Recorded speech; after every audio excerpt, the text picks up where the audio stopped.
É que eu tenho que seguir aqui porque tá escuro. Não, vai ter uma sombra só. Não, os bastidores, ó. Assim. Oh, meu Deus. Ó, o cidadão vai fazer salto heróico. É o milagre da festa junina.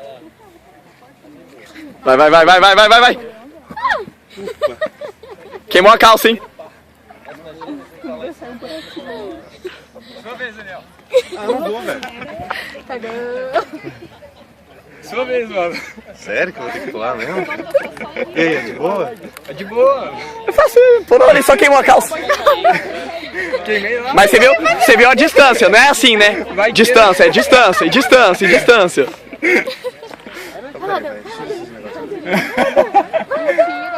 Não morre. Acho que não.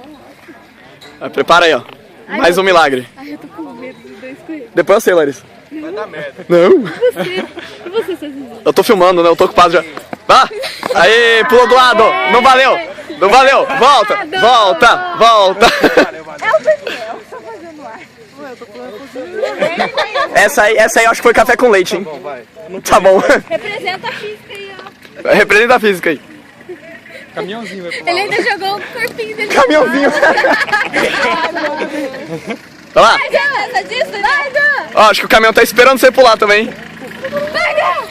Puta merda! Aê! Foi sim, foi sim. Quem é o próximo?